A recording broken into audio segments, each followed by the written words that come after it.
100 गुना फलों को लेके आए। प्रभु यीशु मसीह के नाम में मांगते हैं, आमीन आमीन हालेलुया। तासी वचन खोलेंगे, हम खोलेंगे वचन को इसी बुक ऑफ ल्यूक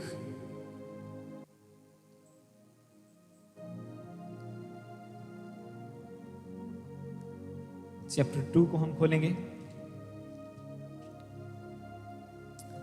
लूक का 2 उसका 8 से लेके 11 तक मैं पढ़ूंगा।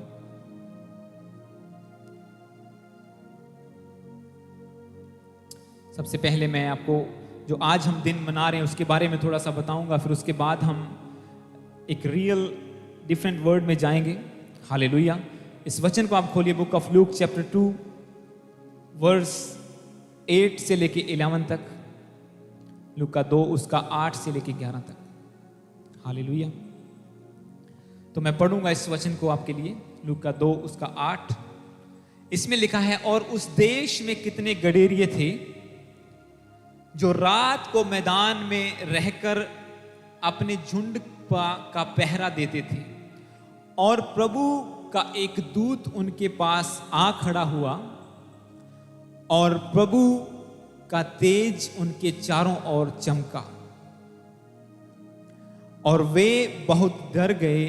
तब स्वर्गदूत ने उनसे कहा, मत डरो, क्योंकि देखो मैं तुम्हें बड़े आनंद का सुसमाचार सुनाता हूं, जो सब लोगों के लिए होगा, कि आज दाऊद के नगर में तुम्हारे लिए एक उद्धारकर्ता जन्मा है, और यही मसीह प्रभु है। हालेलुया। मैं 10 को इंग्लिश में पढ़ूंगा। And the angel said to them, fear not, for behold, I bring you good news of great joy that will be for all the people. For unto you is born this day in the city of David a Savior who is Christ the Lord. Hallelujah. क्या लिखा 10 में? कि मैं तुम्हें एक बड़े आनंद का सुसमाचार सुनाता हूं, जो तुम सब लोगों के लिए होगा। हालेलुया। जब हम वचन को पढ़ते हैं, जब हम बाइबल को पढ़ते हैं, तो कहीं भी हमें ऐसा नहीं लगता कि ये किसी पर्टिकुलर धर्म की बात कर रही है या किसी रिलीजन की बात कर रही है। यीशु मसीह के जन्म से पहले की हम बात कर, जन्म के टाइम की बात हम कर रहे हैं। अगर जन्म से पहले की भी बात करो तो उस टाइम भी प्रोफेसीज में यही लिखा हुआ है कि एक पैदा होगा, मसीह पैदा होगा, जो सब लोगों के दुखों का अंत करेगा, सब लोगों के दुख अपने ऊपर ले लेगा। और ये वचन हमें क्या कहता है? जब एंजल, सबसे पहले आपको बिलीव करना होगा कि जो वचन आप सुन रहे हैं, जो वचन बाइबल में लिखा हुआ है, ये सच्चा वचन है। कई लोग बोलते हैं नहीं, स्वर्गदूत तो हो ही नहीं सकते, ऐसा कैसे हो सकता है? कुंवारी के पेट में बच्चा कैसे पैदा हो सकता है? तो बाइबल कहती है मनुष्य के द्वारा तो नहीं, पर परमेश्वर के द्वारा सब कुछ हो सकता है। All things are possible through the God. वो सब कुछ करने की ताकत रखता है। बाइबल में लिखा, वो चाहता तो पत्थरों में से यीशु मसीह को पैदा कर सकता था, पर उसने इंसान को चुना। हालेलुया। उसने मरियम को चुना, जिसकी स्टोरी को आपने शुरू के वचन में सुना।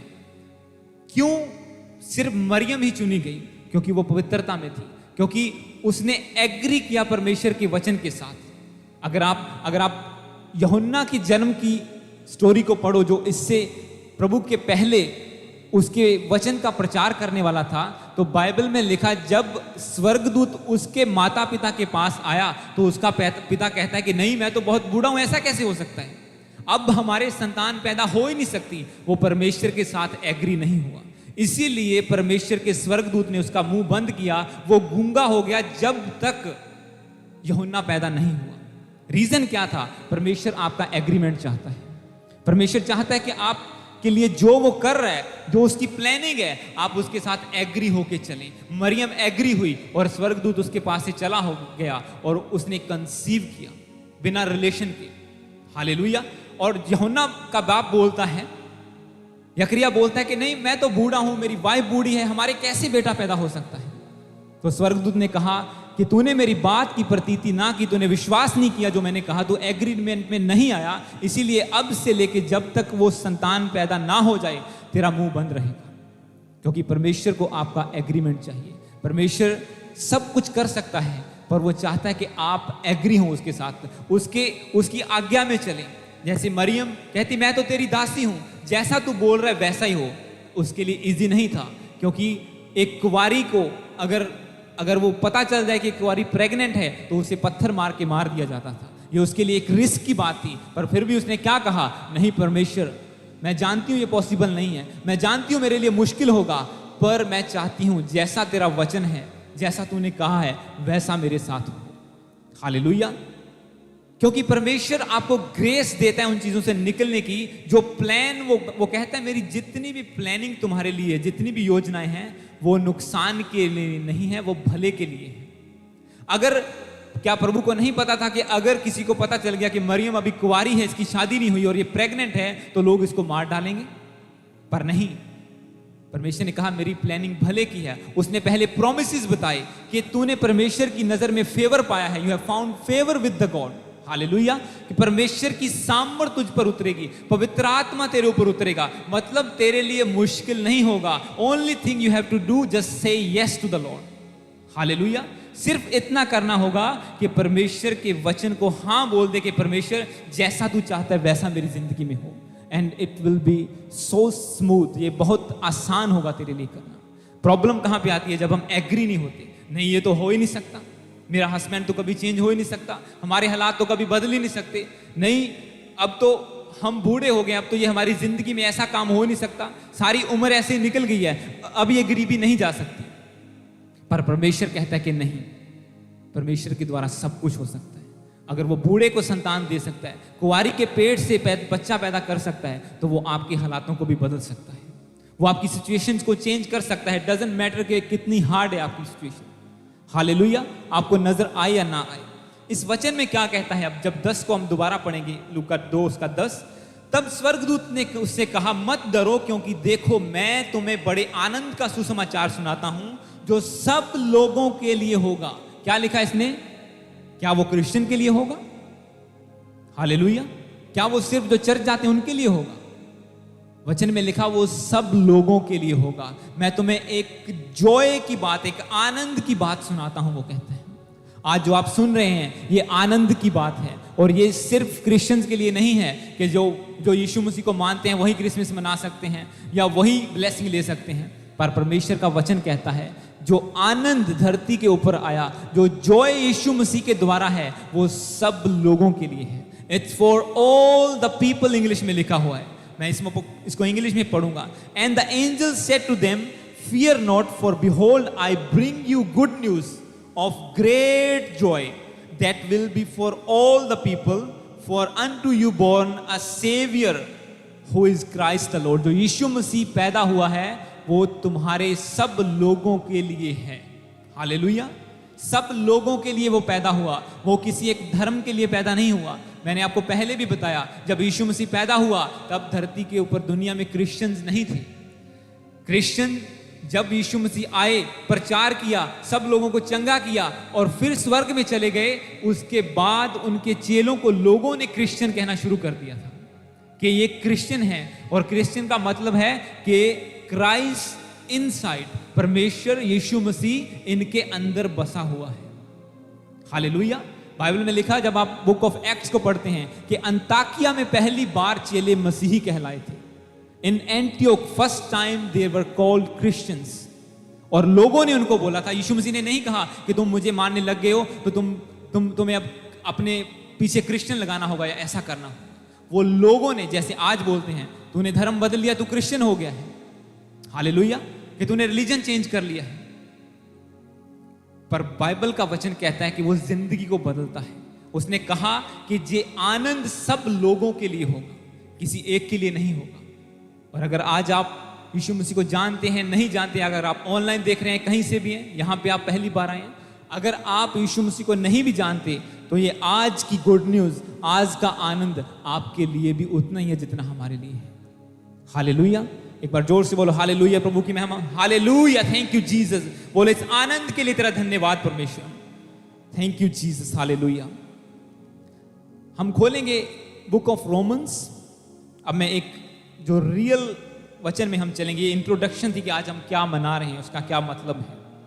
Book of Romans chapter 7, Romeo उसका 7 आप खोलेंगे। मैं आपको एक खास वचन देने जा रहा हूं। रोमियो 7 उसका 19 से लेके 24 तक। Book of Romans chapter 7 verse 19 से लेके 24 तक हम पढ़ेंगे। हालेलुया। इस वचन को पढ़ने से पहले मैं कुछ बताना चाहता हूं, क्यों यीशु मसीह धरती पर आए, क्यों उन्हें आने की जरूरत थी। बाइबल में लिखा कि वो हमारे दुखों के लिए आया, पर क्यों उसे आना पड़ा, उसका रीजन क्या था, क्या क्या दिक्कत थी दुनिया में। हालेलुया। इस वचन को आप पढ़ेंगे, फिर हम आगे चलेंगे। इस वचन में लिखा है, जब Romans book of Romans chapter 7 verse 19 से लेकर 24 तक हम पढ़ेंगे। इसमें लिखा, क्योंकि जिस अच्छे काम की मैं इच्छा करता हूं वह तो नहीं करता, परंतु जिस बुराई की इच्छा नहीं करता वही किया करता हूं। अतः यदि मैं वही करता हूं जिसकी इच्छा नहीं करता, तो उसका करने वाला मैं ना रहा, परंतु पाप जो मुझ में बसा हुआ है वह है। इस प्रकार मैं यह व्यवस्था पाता हूं कि जब भलाई करने की इच्छा करता हूं तो बुराई मेरे पास आती है, क्योंकि मैं भीतरी अंदर से जो मेरे अंदर से बुराई, अंदर से तो परमेश्वर की व्यवस्था से बहुत प्रसन्न रहता हूं, परंतु मुझे अपने अंगों में दूसरे प्रकार की व्यवस्था दिखाई पड़ती है, जो मेरी बुद्धि की व्यवस्था से लड़ती है और मुझे पाप की व्यवस्था के बंधन में डालती है, जो मेरे अंगों में है।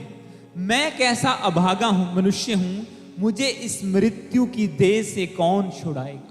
हालेलुया।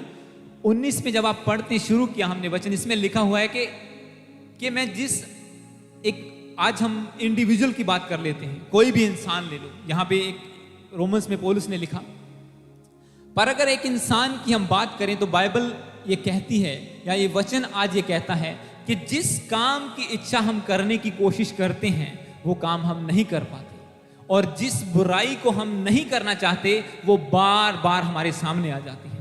इसका रीजन क्या है ये भी साथ में लिखा हुआ है। वो कहता है 19 और 20 को मैं दोबारा पढ़ूंगा, क्योंकि जिस अच्छे काम की मैं इच्छा करता हूं वह तो नहीं करता, परंतु जिस बुराई की इच्छा नहीं करता वही किया करता हूं, वो मेरे से हो जाती है। वो कहता है, अतः यदि मैं वही करता हूं जिसकी इच्छा नहीं करता, तो उसका करने वाला मैं ना रहा, परंतु पाप जो मेरे अंदर बसा हुआ है वो है। हालेलुया। अब एक इंसान को अगर आप बोलो कि ये क्यों सारा दिन दारू पीता रहता है, ये क्यों गालियां निकालता है, ये क्यों लड़ाई झगड़ा करता है, ये क्यों ऐसा काम करता है, आप उसको एक फिजिकल आंखों से देखेंगे और उससे नफरत करेंगे। आप कहेंगे नहीं ये बंदा ऐसा ही है, शराबी। टैग्स लग जाते हैं ना, उनका नाम बदल जाता है कि ये शराब पीता रहता है, ये शराबी है, ये गालियां निकालता रहता है, ये बकवास करने वाला है, ये लड़ाई झगड़ा करने वाला ये लड़ाकू है, ये चोरी करने वाला ये चोर है। हालेलुया। अलग अलग टैग्स, अलग अलग नाम लोगों को दे दिए जाते हैं, पर बाइबल ये बयान करती है, वचन ये कहता है, पवित्र शास्त्र, कि जो काम एक इंसान नहीं करना चाहता, क्या वो कोई बंदा चाहता है कि वो व्यभिचार करे, शादीशुदा होते हुए भी बाहर रिलेशन रखे और फिर पकड़ा जाए और फिर एक दिन उसकी बेइज्जती हो, फिर वो सबके सामने निंदा की जाए उसकी? क्या कोई ऐसा करना चाहेगा? कोई नहीं करना चाहेगा, पर फिर भी इंसान करता है। क्या कोई चाहता है कि वो चोरी करे और पकड़ा जाए और जेल में चला जाए? पर वो नहीं करना चाहता, फिर भी कर देता है। क्या कोई चाहेगा कि वो अपने पड़ोसी से झगड़ा करता रहे? वो नहीं चाहेगा, पर फिर भी वो कर देता है। और यही ये वचन कहता है, वो कहता है जिस काम की, अच्छे काम को मैं करना चाहता हूं वो मुझसे हो नहीं रहा, पर मैं जिस काम को नहीं करना चाहता वो बार बार मेरे सामने आता है। जब भी मैं अच्छा काम करने के लिए जाता हूं, एक बुराई मेरे सामने आ जाती है और मैं उस बुराई की ओर चला जाता हूं, रेदर देन कि मैं अच्छा काम करने की ओर जाऊं। और परमेश्वर का जो 20 को जब आप पढ़ते हैं, इसमें लिखा हुआ है कि उसका करने वाला, अगर मैं वही करता हूं जो मेरी इच्छा नहीं है, तो इसका मतलब उसका करने वाला मैं नहीं हूं, जो मेरे अंदर पाप बसा हुआ है वो है। मतलब इंसान बुरा नहीं है, जो उसके अंदर बसा हुआ पाप है वो बुरा है। हालेलुया। अगर पाप को अलग कर दो तो वही इंसान आपको धर्मी नजर आएगा। आज आपके बीच में लोग बैठे हुए हैं जो कभी दारू पीने वाले थे, कभी नशा करके झगड़ा करने वाले थे, कभी दूसरों को गलत बोलने वाले थे, और आज वो शुद्ध होके बैठे हुए हैं, वो होलीनेस में जिंदगी बिता रहे हैं। रीजन क्या है?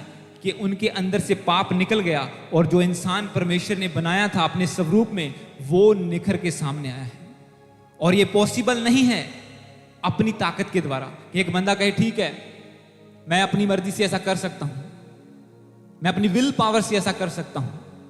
आप जिसके वचन पढ़ रहे हैं, ये पौलुस है जो परमेश्वर का दास है, जिसके अंदर सामर्थ्य सब कुछ था, जो जिसके पास सेना थी, जिसके पास अधिकार था, वो सेनापति था एक बड़े राज्य का, और वो अपनी ताकत से पवित्रताई में नहीं चल पाया, जबकि वो सारे वचन को जानता था, वो सब अपने धर्म के बारे में सब कुछ जानता था। पर एक दिन उसके ऊपर यीशु मसीह की रोशनी चमकी और ओवरनाइट वो चेंज हो गया। हालेलुया। ओवरनाइट वो चेंज हो गया, और वो पौलुस जो कत्ल करने वाला था, जो लोग परमेश्वर के यीशु मसीह के लोगों को मारने वाला था, जान से मार देता था, जेल में डाल देता था, वही पौलुस अब पापी से धर्मी हो गया। और उसका रीजन ये था कि जो काम वो करता था वो पाप की वजह से करता था जो उसके अंदर था। वो घमंड करना, बाइबल कहती है, एक पाप है। उसके अंदर घमंड था कि मेरे पास अधिकार है, मेरे हाथ में तलवार है, मैं सेनापति हूं, मेरे अधीन में लोग हैं, मैं जहां जाऊंगा मैं मसीहियों को मार दूंगा, उन्हें जेलों में डाल दूंगा, क्रिश्चियन लोगों को मैं डिस्ट्रॉय कर दूंगा। और बाइबल कहती है उसने कितनों को मार डाला, जेल में डाल दिया, कितनों के घर उजाड़ दिए, पूरी की पूरी चर्चेज को वो उजाड़ रहा था। पर एक दिन यीशु मसीह की रोशनी उसके ऊपर चमकी और वो बदल कर अब मसीह के लिए दुख उठाने वाला बन गया। अब वो प्रचार करने वाला बन गया, और लोग कहने लगे, क्या ये वही बंदा नहीं है जो क्रिश्चियंस को तलवार से मार देता था? क्या ये वही बंदा नहीं है जो उन्हें जेलों में बंद कर देता था? पर उन्होंने कहा, हाँ है तो वही बंदा, पर मसीह की रोशनी इसके ऊपर चमक चुकी है, इसने यीशु मसीह को जान लिया है, अब ये बदल कर पापी से धर्मी हो गया है। अब ये लोगों को मारता नहीं है, बल्कि मसीह का प्रचार करता है कि यीशु मसीह ही सच्चा परमेश्वर है। अब 11 में जब आप पढ़ते हैं, जब जो पहले हमने वचन पढ़ा उसमें जब आपने क्या पढ़ा, वो लूका की बुक में, कि तुम्हारे लिए एक उद्धारकर्ता पैदा होगा, a saviour is born to you. Hallelujah. जो सब लोगों के लिए होगा। अगर यीशु मसीह सबके लिए ना होता तो वो पौलुस को मार देता, जब क्योंकि उसके पास पावर थी। अगर वो रोशनी चमका कि उसकी आंखों को अंधी कर सकता है, क्या वो उसे जान से नहीं मार सकता था? कि एक ही झटके में सब कुछ खत्म कर दिया और बाकी सब लोग चैन से मसीह का प्रचार कर रहे हैं। पर यीशु मसीह मारता नहीं है, वो बदलता है। और वो धर्म नहीं बदलता, वो जिंदगी बदलता है। उसने मेरी लाइफ को बदला, उसने कितनों की लाइफ को बदला है। मैं भी आपकी तरह एक स्टूडेंट बन के इस कंट्री में आया था। मेरी भी आपकी तरह स्ट्रगल रही है। मैंने भी उन स्टूडेंट्स की तरह कर्ज लेके यहां पे आया था। मैंने भी उनकी तरह जगह जगह सीवीज बांटे हैं 10-10 किलोमीटर चल के। मैं भी उन्हीं हालातों से निकला हूं। कभी कॉलेज बंद हो गया, कभी ये हो गया, कभी वैसा हो गया, कभी रूल्स चेंज हो गए, और हर तरह की स्ट्रगल से निकला हूं आप ही की तरह। हालेलुया।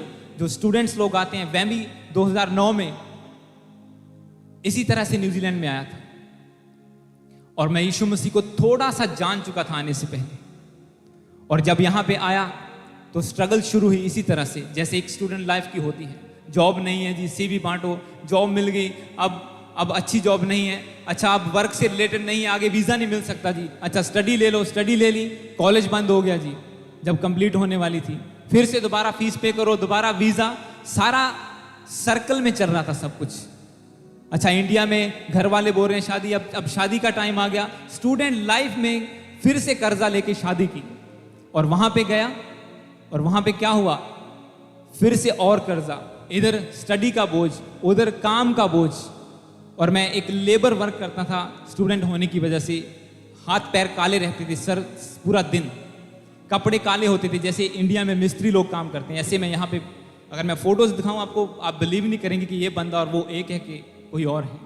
पर उसका रीजन मैं आपको बता रहा हूं कि यीशु मसीह बदल देता है आपको। और एक दिन ऐसे ही चलता रहा, और फिर एक टाइम आया जब एक बहुत स्ट्रगल बढ़ गई, एक प्रेशर बढ़ गया, और मैंने अपनी वाइफ का वीजा अप्लाई किया तो इमिग्रेशन ने रिजेक्ट कर दिया।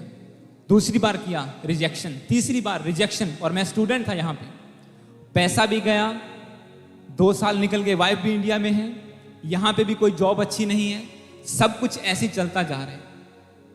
दिनों दिन कर्जा बढ़ रहा है, इनकम खत्म हो रही है, फीसें भर रहे हैं इमिग्रेशन में, लॉयर को पैसे दे रहे हैं, लॉयर ने 3 बार अपनी फीस ली, वीजा नहीं लगा, उसका कुछ लेना देना नहीं है। मैं कम्युनिटी के टॉप लोगों के पास गया, कि ये मेरा मसला है, मैं स्टूडेंट हूँ, मेरी वाइफ इंडिया में है, मैं कैसे करूँ, मुझे कुछ सलाह दी जाए। उन्होंने बोला, टॉप लॉयर के पास गया, ऊंचे से ऊंचे लॉयर के पास गया।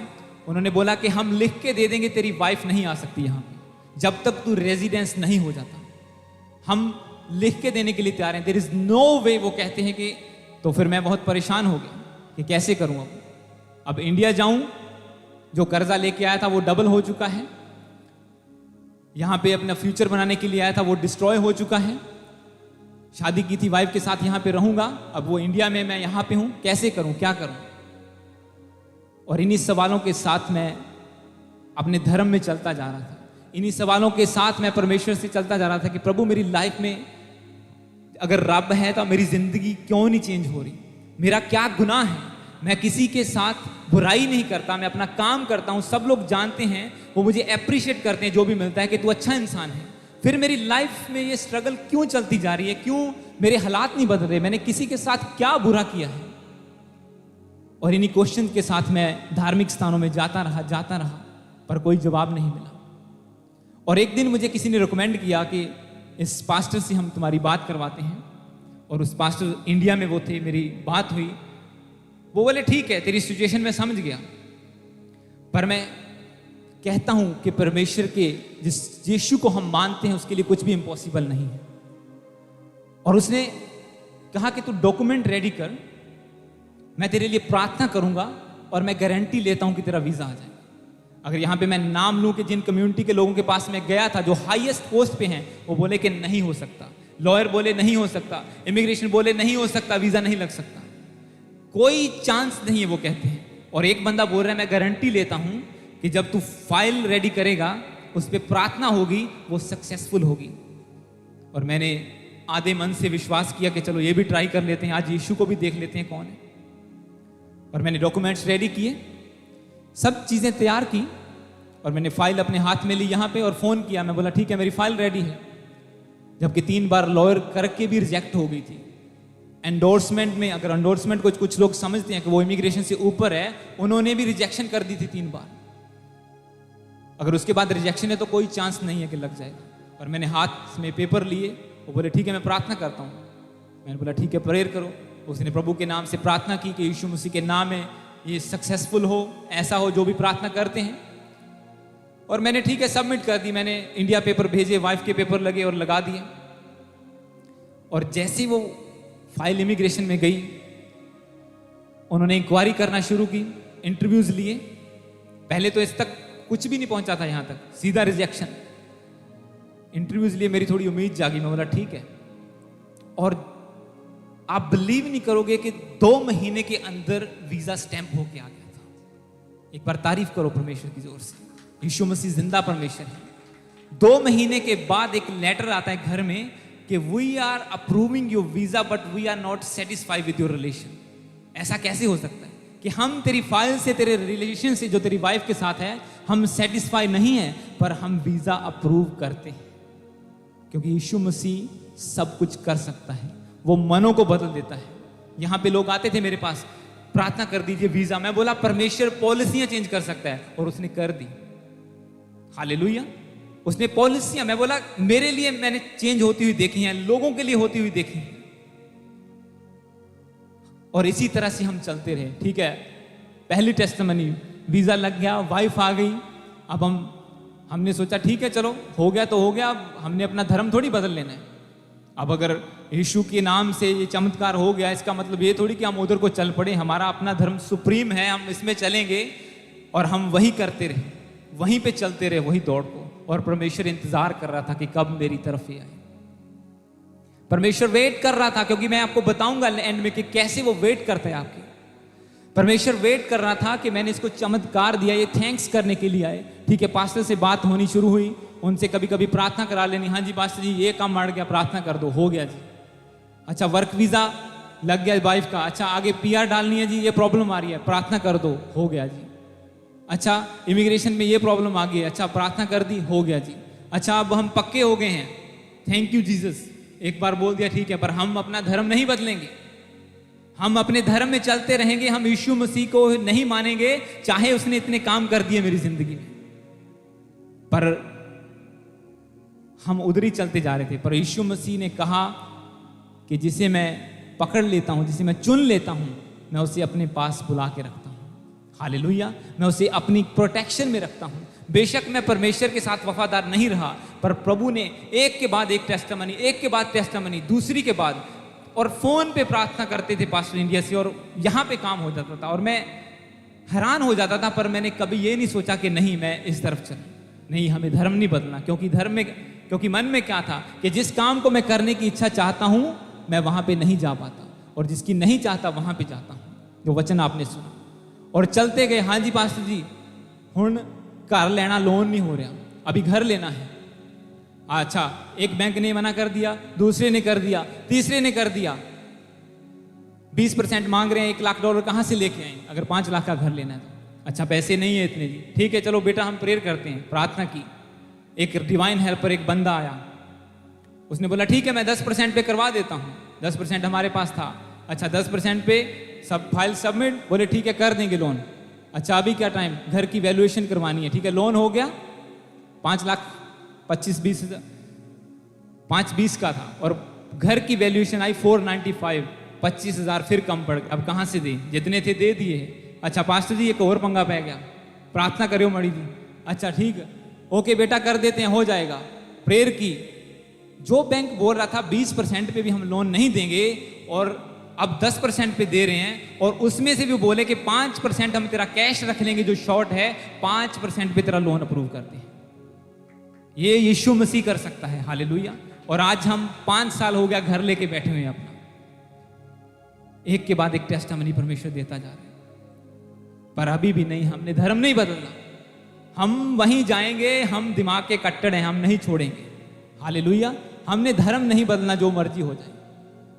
लोन नहीं पास होता था, वीजा नहीं लगता था, ये नहीं होता था, सब कुछ हो रहा है वन बाय वन, और परमेश्वर इंतजार कर रहा है कि इस टेस्टिमनी के बाद मेरे पास आएगा। अच्छा इतना बड़ा काम इसकी जिंदगी में कर दिया, अब आ जाएगा। नहीं नहीं नहीं नहीं नहीं, क्योंकि मैं एक बड़े धर्म से बिलोंग करता हूं। यीशु मसीह छोटी जात वाला है, ऐसी सोच हम रखते थे। हालेलुया। और ऐसे टाइम बीतता गया, अब घर ले लिया, PR हो गए, अच्छा रह रहे हैं, दोनों के पास जॉब है, अच्छी लाइफ चल रही है। अब एक दिन आता है फिर दिसंबर 2016 अप्रैल का, और अब प्रभु यीशु मसीह बोलते हैं कि बेटा तुझे इतना कुछ दिया, आपको मैं बता नहीं सकता वो आवाज कैसी आई, पर वो आई मेरी जिंदगी में, क्योंकि आप समझेंगे नहीं उसको। और यीशु मसीह बोले कि मैं तेरा इंतजार कर रहा हूं, ये तुझे किसने दिया सब कुछ? मैंने बोला प्रभु तूने। तो फिर तू क्यों मेरे पास नहीं आता? मैं बोला ठीक है। आधे मन से डिसीजन बनाया, ठीक है चलो किसी चर्च में जाके देखते हैं। और मैं कभी चर्च नहीं गया था, मैं आपको बताता हूं, जब ये टेस्टिमनीज हो रही थी मैं कभी चर्च नहीं गया था। और ठीक है, दिस अप्रैल 2016 ईस्टर जो रेजरेक्शन डे का होता है, आई थिंक 16 तारीख थी, और हमने बोला ठीक है, मैंने वाइफ को बोला हम कल चर्च चलेंगे, चलो एक इंडियन चर्च देखते हैं। ठीक है, सर्च किया, ये वहाँ पे चर्च है। और जैसे ही मैं वहाँ पे गया चर्च पे, वर्शिप चल रही थी सुबह, और वर्शिप करते मैंने अपने हाथों को उठाया, पता नहीं कैसे, वैसे तो शर्माते हैं लोग, अंधेरा था और ठीक है सबने हाथ उठाए, मैंने भी उठा लिया, और वर्शिप चल रही है वंडरफुल, जैसे आज हमने की है। और मुझे लगा किसी पावर ने मुझे टच किया है आज। जब हम वापस आ रहे थे, गाड़ी में बैठे, मैं बोला अपनी वाइफ को बोला, मैं बोला समथिंग हैज टच्ड मी, किसी पावर ने मुझे छुआ है आज। और मुझे नहीं पता था होली स्पिरिट होता है, ऐसा कुछ है, मुझे लगा किसी ने आज मुझे छुआ। और मैं सुबह की मीटिंग में गया, और बोले शाम को फिर आना, फिर से हम सेलिब्रेशन करेंगे। और शाम को फिर गए, और फिर से वही एक्सपीरियंस हो रहा है। और मैं अब बेचैन हो गया कि ये क्या चीज़ है यार। आप बिलीव करोगे, जैसे हमने वचन को पढ़ा कि जो काम मैं करने की इच्छा रखता हूं मैं नहीं कर पाता, मेरे अंदर से बुराई ही निकलती है। उस दिन से पहले मेरे अंदर बुराई थी। मैं भी दूसरे लड़कों की तरह जो यंग करते हैं, लड़कियों की और गंदी नजर से देखना, गलत वीडियो देखना, गंदे मजाक करना, सब तरह के गाने सुन लेना, सब तरह का कूड़ा दिमाग में भरा हुआ था। हर वो काम करता था जो एक यंग बंदा जो गलत काम करता है। और कभी ये नहीं सोचा था यार ये गलत है, मैं नहीं करूंगा। मुंह से गालियां बकना, सब काम करना, और ऐसे ही चलता गया। और एक दिन जब यीशु मसीह की रियल आवाज आई, उसने बदलने के लिए चुन लिया कि आज तो मैं तुझे बदल के रहूंगा। तू टेस्टामनी को सुन के नहीं बदला, तूने जिंदगी में बड़े काम किए तो नहीं बदला, पर आज मैं तुझे अपने स्पर्श से, अपने टच से तुझे चेंज करूंगा। और जैसे उसने छुआ, आप बिलीव नहीं करोगे, कुछ ही दिनों में इतना बड़ा चेंज आया। मैं और मेरी वाइफ जानती है, जब नया पंजाबी सॉन्ग आता था ना, वो मेरे मोबाइल में होता था, मेरी गाड़ी में होता था, टीवी पर चलता था पूरा दिन, और मैंने सब सॉन्ग डिलीट कर दिए। मूवीज की टिकट करवाई हुई थी देखने के लिए, जैसे मूवी आती थी चलो मूवी देखने चले, कैंसिल करवा दी। मैं बोला नहीं, ये सब कुछ फेक है। और जैसे ही चलता गया, और कुछ ही हफ्तों में इतना बड़ा चेंज आया। रेगुलर चर्च जाना, पवित्र आत्मा से भरना, उन लोगों को भी लगने लगा कि हाँ ये लोग खास चुने हुए हैं। और इसी तरह से चलता गया। और जैसे ही हम चर्च जाते गए, प्रभु में बढ़ते गए, हमने घर में प्रेयर मीटिंग्स करवानी शुरू कर दी, घर में प्रार्थनाएं, घर में बदलाव आना शुरू हुआ। आज जो लाइफ है, अगर 2016 के पहले की कंपेयर करो, जमीन आसमान का फर्क है। मैं कहता हूं आसमान और पाताल का फर्क है उसमें। जो पीस हमारी जिंदगी में है वो किसी भी चीज से नहीं आ सकती थी। हर हिस्से में हमने फेवर को देखा। जो प्रभु से मांगा, प्रार्थना की प्रभु सैलरी बढ़ी, प्रार्थना की प्रभु ये चाहिए, ऐसा हर चीज प्रभु ने अपने टाइम पे पूरी की है। क्योंकि यीशु मसीह क्या करता है, वो आपके अंदर से पाप को निकाल के आपको शुद्ध कर देता है। हालेलुया।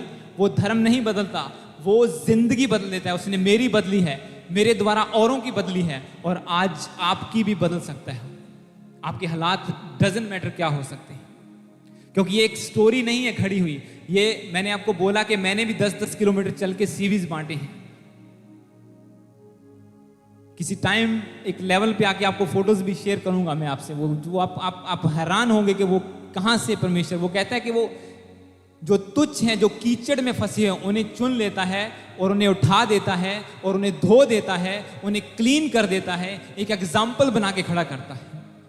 मैंने आपको बोला पौलुस मारने वाला था लोगों को, और वही सबसे बड़ा प्रचारक बाइबल का बना दिया यीशु मसीह ने। क्योंकि हमारे अंदर, एक इंसान के अंदर बुराई करने वाला वो इंसान नहीं, उसके अंदर बैठा हुआ पाप है। और जब यीशु मसीह उस पाप को इंसान के अंदर से निकाल देता है, अलग कर देता है, तो वही इंसान फिर क्रिश्चियन बन जाता है। मतलब क्राइस्ट उसके अंदर रहना शुरू कर देता है। Hallelujah. Jesus inside the man. Christian का मतलब यही है कि क्राइस्ट इन मी, क्योंकि परमेश्वर ने बदला है और वो आगे भी, आज भी वो इसी तरह लोगों की जिंदगियों को बदलता है। अब यहां पे अगर एक वचन को मैं पढ़ूं, 24 में लिखा है, इसी 7 का 24, इसमें लिखा, मैं कैसा अभागा मनुष्य हूं, मुझे इस मृत्यु की देह से कौन छुड़ाएगा। उसने बोला, who will deliver me from this body of death. मतलब जो हमारी बॉडी है, ये एक दिन डेड होने वाली है। पापों के कारण, बीमारियों के कारण कोई बीमारी से मर जाता है, वो कोई कैसा है। अब ये बोला कि इस जो मेरी डेथ की बॉडी है, इससे मुझे कौन छुड़ाएगा। मैं कैसा अभागा हूं, मतलब मेरे पास कोई रास्ता नहीं है। आज इंसान बोलते हैं हाँ सब रास्ते बंद हो गए, हाँ डॉक्टर ने जवाब दे दिया जी, लॉयर ने जवाब दे दिया जी, ये हो गया, डॉक्टर बोलते हैं नहीं हो सकता जी, पर यीशु कहता है कि हो सकता है। हालेलुया। डॉक्टर बोलते हैं नहीं, जवाब दे दिया, अब लोगों के पास कोई रास्ता नहीं बचा। फाइनल होप क्या थी, हाँ जी बड़े हॉस्पिटल में ले जाओ, अब वहां से भी जवाब मिल गया, अच्छा बड़े से बड़ा लॉयर कर लो, ऐसा हो जाएगा। ऐसा मेरे साथ भी हुआ। हाँ जी, अब क्या करें, अब कोई रास्ता नहीं बचा है। यहां पे इसी तरह से उसी हालात में ये बंदा इस वचन को लिख रहा है। वो कहता है, मैं कैसा अभागा मनुष्य हूं, मुझे इस मृत्यु की देह से कौन बचाएगा। मतलब जो काम मैं नहीं करना चाहता, बार बार मैं पाप में गिरता हूं, बार बार वही गंदे काम करता जाता हूं, मैं कैसे इससे डिलीवरेंस पाऊं। और इसके लिए मैं चाहता हूं हम एक वचन को पढ़ें, यूहन्ना 1 उसका 1 को पढ़ेंगे। Book of John chapter 1 verse 1।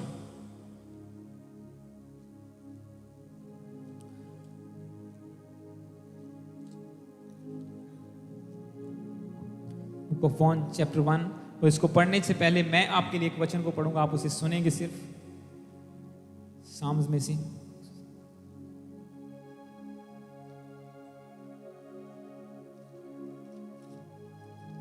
Book of Sam's 107 उसका 20 में पढ़ूंगा आपके लिए, मैं पहले पढ़ देता हूं। इसमें लिखा, वह अपना वचन के द्वारा उनको चंगा करता है और जिस खड्डे में वे पड़े हैं उससे निकालता है। साम्स में मैंने आपको वचन को पढ़ा कि जिस खड्डे में लोग पड़े होते हैं, जिस बीमारी में, जिस दुख में, अब ये बंदा कहता है कि मैं कैसा मनुष्य हूं, मुझे इस दलदल से, इस बीमारी से, इस रोग से, इस दुविधा से कौन मुझे बाहर निकालेगा। अब वचन कहता है कि वो अपना वचन भेज के लोगों को बीमारियों से निकाल देता है, उन्हें दुखों से निकाल देता है। जिस खड्डे में, जिस डिस्ट्रक्शन में वो पड़े होते हैं, इंग्लिश में लिखा, ही डिलीवर्स फ्रॉम द डिस्ट्रक्शन, के जिस भी नाश की दलदल में वो फंसे होते हैं, वहां से प्रभु उन्हें निकाल देता है। किसके द्वारा? अपने वचन के द्वारा। अच्छा, अगर वचन से लोग डिलीवर हो जाते हैं, वचन से वो चंगे हो जाते हैं, तो यीशु मसीह को आने की क्या जरूरत थी? अब क्वेश्चन यहां पे ये आता है, क्योंकि साम्स 107 और 20 में लिखा हुआ है, 107 की 20 में, कि वो अपना वचन भेज के लोगों को चंगा करता है और जिस दुख में, जिस क्लेश में, जिस खड्डे में वो पड़े हैं, वो उनसे उन्हें बाहर निकाल देता है। अच्छा, क्वेश्चन क्या है कि यीशु मसीह को आने की क्या जरूरत थी अगर परमेश्वर के वचन के द्वारा ही सब कुछ हो सकता है? क्योंकि बाइबल में लिखा, उसने वचन बोला धरती बनी, वचन बोला आकाश बना, वचन बोला उजाला हो गया, उसने वचन बोला और सब पेड़ पौधे, सब जीव जंतु बन गए। अगर वचन के द्वारा वो सब कुछ कर सकता है, तो यीशु मसीह को आने की क्या जरूरत थी?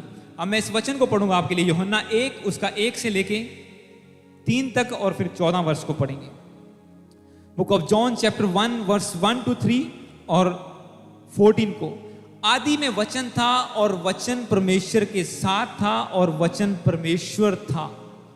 यही आदि में परमेश्वर के साथ था। सब कुछ उसी के द्वारा उत्पन्न हुआ और जो कुछ उत्पन्न हुआ यानी कि पैदा हुआ, उसमें से कोई भी चीज उसके बिना पैदा नहीं हुई। मैं दोबारा इसको पढ़ूंगा फिर से। आदि में वचन था, वचन परमेश्वर के साथ था, वचन ही परमेश्वर था। यही आदि में परमेश्वर के साथ था। सब कुछ उसी के द्वारा यानी कि वचन के द्वारा पैदा हुआ और जो कुछ पैदा हुआ उसमें से कोई भी वस्तु, कोई भी चीज वचन के बिना पैदा नहीं हुई, वचन कहता है। मतलब मैंने आपके लिए साम 107:20 को पढ़ा कि वो अपना वचन भेज के सब काम कर सकता है। प्रभु ऊपर से बोले और सब कुछ हो सकता है। धरती, पृथ्वी, आकाश बने, सूर्य, चंद्रमा, हर चीज उसने वर्ड बोला और सब कुछ बन गया। अब यहां पे भी वो कहता है कि जो कुछ भी आप देख रहे हैं ये वचन के द्वारा पैदा हुआ है, बिना वचन के कुछ भी उत्पन्न नहीं हुआ है। अच्छा, यीशु मसीह को क्यों आना पड़ा? वो 14 वर्ष को पढ़ेंगे। और वचन देहधारी हुआ और अनुग्रह और सच्चाई से परिपूर्ण होकर हमारे बीच में डेरा किया और हमने उसकी ऐसी महिमा देखी जैसे पिता के इकलौते पुत्र की महिमा। हालेलुया। अब खुला दिमाग कि वचन के द्वारा सब कुछ पैदा हुआ, उसके बिना कुछ भी नहीं बन सकता था। अब परमेश्वर चाहता था कि लोग वचन को देखें, वो उसे सिर्फ सुने ही नहीं, वो उसको देखें भी। और इसीलिए बाइबल कहती है वचन देहधारी हुआ और हमारे बीच में आया। और देहधारी होके कौन आया? यीशु मसीह। क्योंकि परमेश्वर ने वचन बोला कि मरियम तू बिना रिलेशन के प्रेग्नेंट होगी और कंसीव करेगी, और वचन के द्वारा यीशु मसीह पैदा हुए, वचन और पवित्र आत्मा की सामर्थ्य के द्वारा। हालेलुया। और बाइबल में लिखा कि वचन देहधारी हुआ, उसने फ्लैश का रूप लिया और हमारे बीच में आ गया, और हमारे ही बीच में उसने डेरा किया, वो रहने लगा, और हमने उसकी ग्लोरी को देखा, उसकी महिमा को देखा। अब क्योंकि परमेश्वर अब ये जानता था कि ये लोग सिर्फ मेरे वचनों को सुनकर उस पर नहीं चलेंगे। जैसे मैं सिर्फ फोन पे प्रार्थना करवाता था, पास्टर जी ये हो जाए। अच्छा, अब प्रभु को पता था कि फोन वाली प्रार्थना बहुत होगी, अब इसे सिर्फ सुनना नहीं है, इसे सिर्फ देखना भी होगा मेरी ग्लोरी को। और इसी तरह से प्रभु ने कहा कि अब सिर्फ वचन का सुनना बहुत हुआ, अब मैं इन्हें वचन दिखाऊंगा कि वचन है कौन जिससे सब कुछ पैदा होता है। और परमेश्वर के वचन में लिखा कि वही वचन, वही वर्ड जो प्रभु के मुंह से निकलता था, वही जब मरियम की कुख में गया, उसके वूम में गया, उसके गर्भ में गया, तो उसने यीशु मसीह को पैदा कर दिया वहां पे। अब उस वचन को फिजिकली लोग देख पाते थे कि हाँ, ही is the lamb of God, ये परमेश्वर का पुत्र है, जो किसके द्वारा पैदा हुआ? जो पवित्र आत्मा और वचन के द्वारा पैदा हुआ। हालेलुया। क्योंकि बाइबल में लिखा कि वचन ही देहधारी होके हमारे बीच में है। और यीशु मसीह इसीलिए पैदा हुए ताकि हमारी जिंदगी को बना सकें, हमारे उजड़े हुए को, हमारी डिस्ट्रक्शन को। आज डिस्ट्रक्शन क्या है? किसी की मैरिड लाइफ डिस्ट्रक्शन में है, वो उजाड़ में पड़ी हुई है। किसी का फाइनेंस डिस्ट्रक्शन में है, वो उजड़ा हुआ है। किसी की फैमिली उजड़ी हुई है, लोग डिवोर्स ले रहे हैं, लोगों का बुरा हाल हो रहा है। आपको पता कितने केसेस आते हैं, इतनी फोन आती हैं, फैमिली लाइफ इतनी डिस्टर्ब है लोगों की, आप बिलीव भी नहीं कर सकते। हालेलुया। पर बाइबल क्या कहती है कि परमेश्वर अपना वचन भेज के चंगा करता है, और अब वचन उसने फिजिकली दुनिया में भेज दिया यीशु मसीह के रूप में। अब परमेश्वर ने अपना पार्ट सब कुछ कर दिया। उसने क्या किया? उसने वचन के द्वारा सब कुछ बनाया। उसने वचन को फिजिकली हमारे बीच में भेज दिया। और अब जैसे मैंने आपको बोला, मरियम को वचन के साथ एग्री होना पड़ा, मैरी को एक्सेप्ट करना पड़ा कि let it to be done according to your word. तेरे वचन के अनुसार परमेश्वर मेरी जिंदगी में ऐसा ही हो। और बाइबल में लिखा कि उसके साथ ऐसा ही हुआ। पवित्र आत्मा से वो परिपूर्ण हुई, परमेश्वर ने उसकी प्रोटेक्शन की, वो परम प्रधान के छाए हुए स्थान में आई, और फिर उसने कंसीव किया, और परमेश्वर उसे प्रोटेक्ट करता रहा तरह तरह की विपत्तियों से। कब? जब उसने एग्री किया। तो अब मैं एक वचन को चाहता हूं आप पढ़े, हम जल्दी फिनिश करेंगे। रोमन्स में दोबारा आएंगे, उसका 9, उसका 30 और 31। Book of Romans chapter 9 verse 30 को हम पढ़ेंगे, 30 को और 31 को।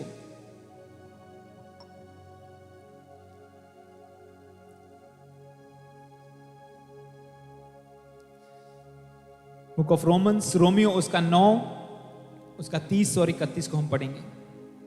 इसमें लिखा हुआ है, अतः हम क्या कहें, यह कि अन्य जातियों ने जो धार्मिकता की खोज नहीं करते थे, धार्मिकता प्राप्त की, अर्थात उस धार्मिकता को जो विश्वास से है।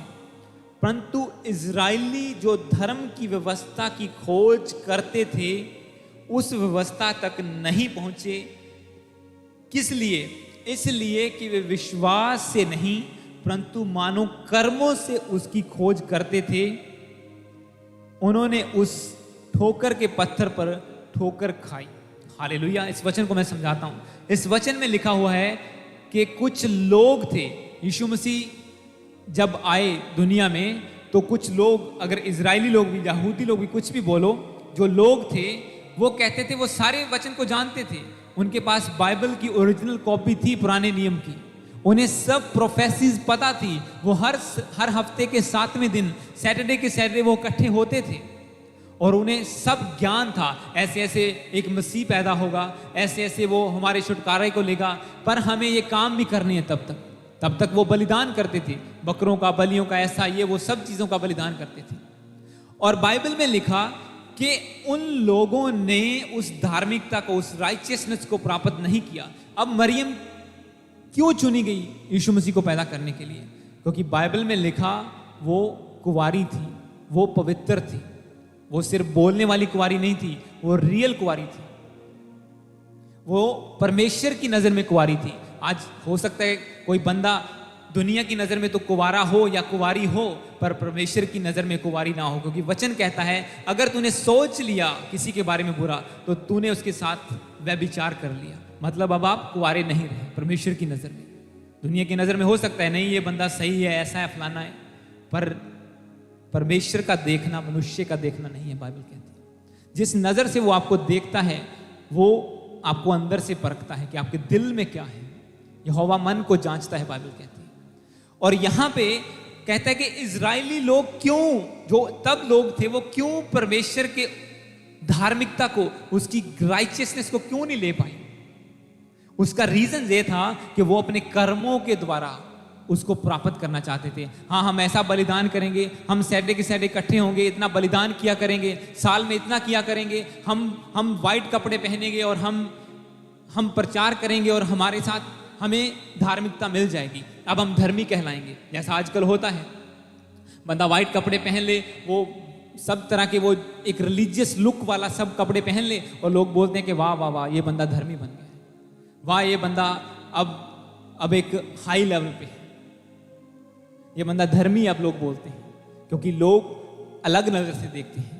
और परमेश्वर का वचन कहता है कि बेशक वो लोगों को धर्मी नजर आते थे कि हाँ ये इजरायली हैं, ये फरीसी हैं, ये शास्त्री हैं, ये लोगों को प्रचार करते हैं, यीशु मसीह के बारे में जानते हैं, ये पवित्र शास्त्र को जानते हैं, पर बाइबल कहती है कि वो लोग भी परमेश्वर की नजर में धर्मी नहीं थे।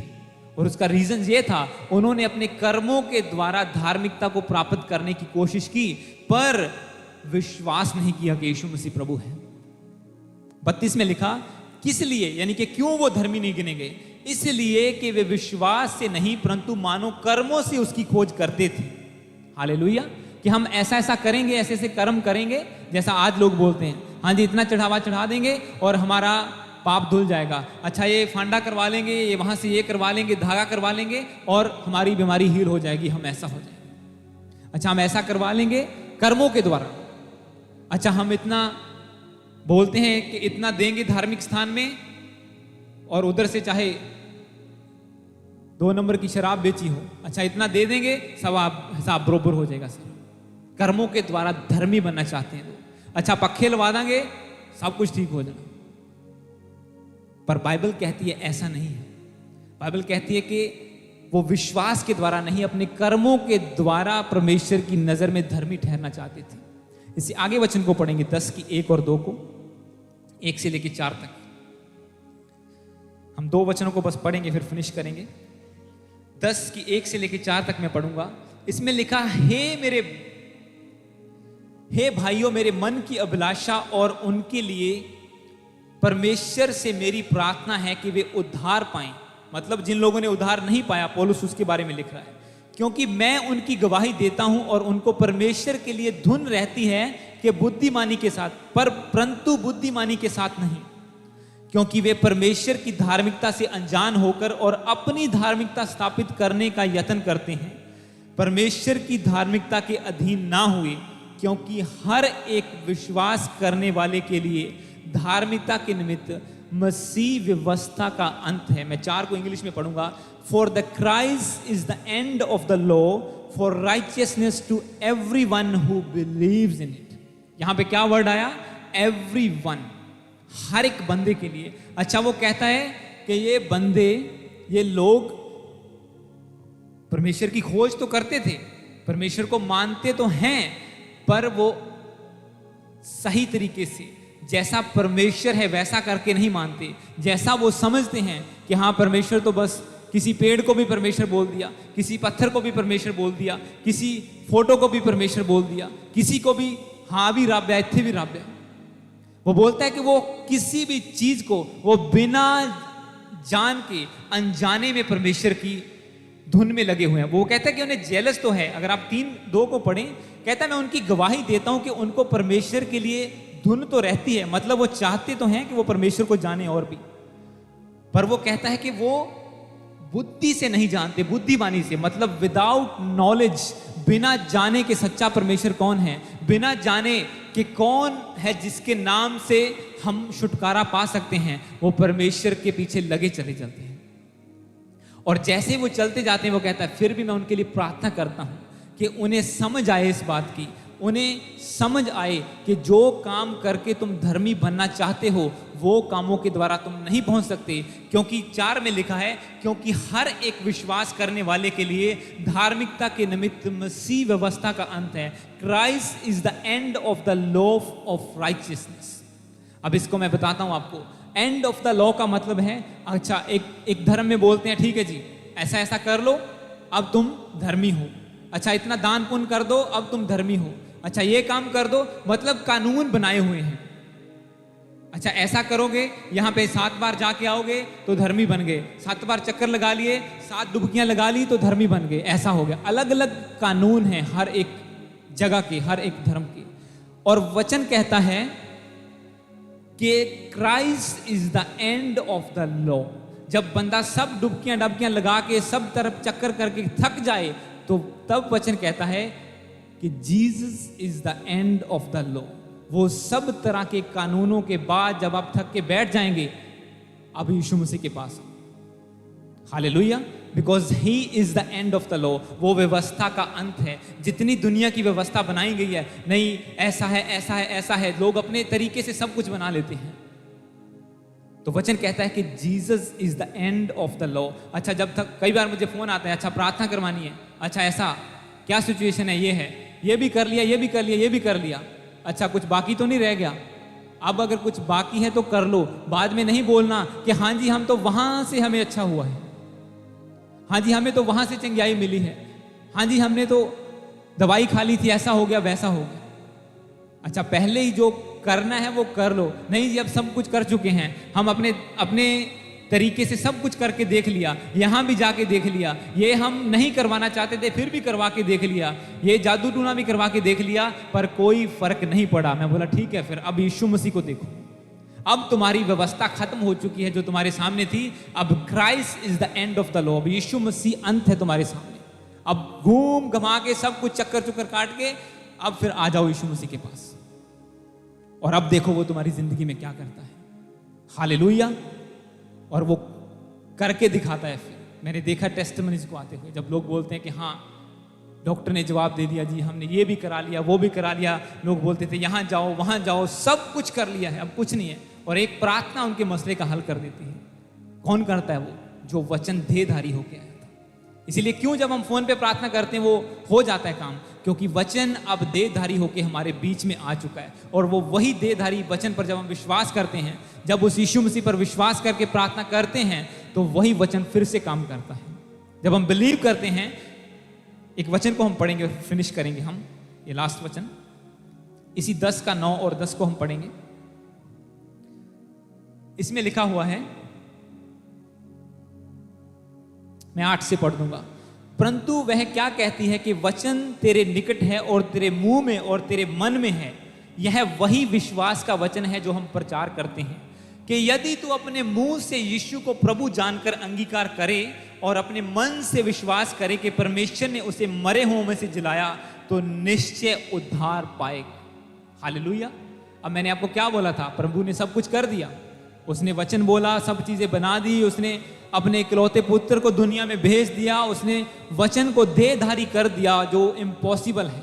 क्या ऐसा हो सकता है कि जब हम बोलें और वो हमारे सामने एक देह बन के खड़ा हो जाए? पर बाइबल में लिखा कि ऐसा हुआ, वो वचन देहधारी हुआ और हमारे बीच में आया और हमने उसे देखा अपनी आंखों से। हालेलुया।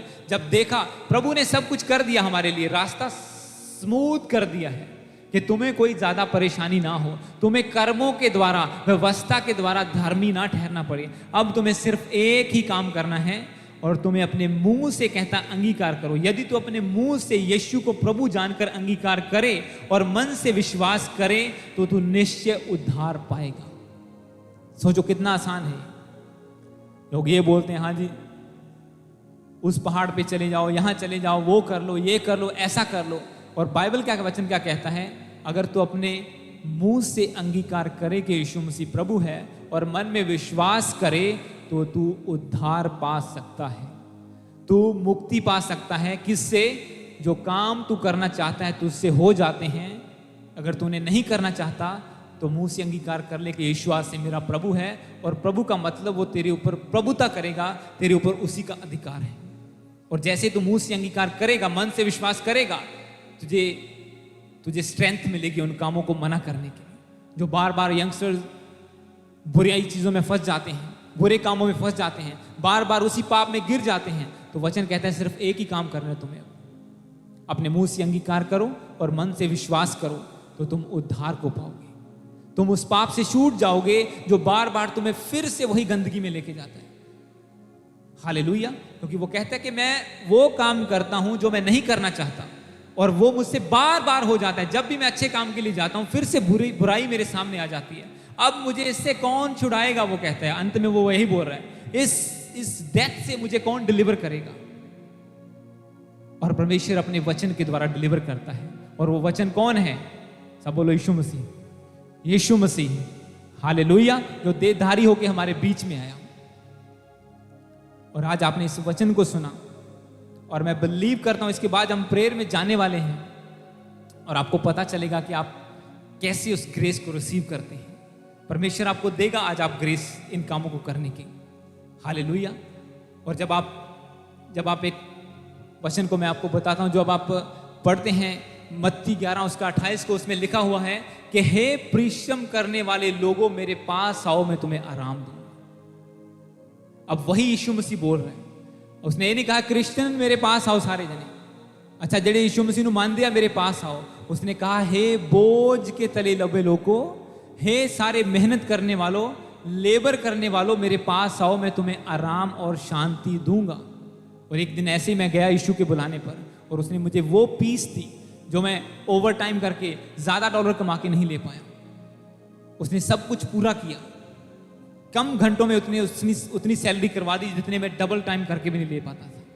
हालेलुया। क्योंकि यीशु मसीह क्या करता है, वो आपको आराम देता है, वो शांति देता है, वो धर्म नहीं बदलता, वो जिंदगी बदल देता है। उसने मेरी बदली है, वो आपकी भी बदलेगा। हालेलुया। अगर आप सिर्फ इतना करें, मन से विश्वास करें, मुंह से अंगीकार करें, सिर्फ मुंह से बोलें, तो वो आपको आपकी लाइफ को बदलने की ताकत रखता है। हालेलुया। तो गॉड ब्लेस यू। प्रभु आप सबके साथ है। ये वचन आपकी जिंदगी में फल लेके आए। ऑनलाइन लोग जितनों ने भी आपने सुना इस वचन को, आज स्पेशल डे के ऊपर प्रभु के स्पेशल वचन को, प्रभु आपको ब्लेस करे इस वचन के द्वारा। हालेलुया। तो सब जन हम प्रार्थना में जाएंगे, खड़े हो जाएंगे। ऑनलाइन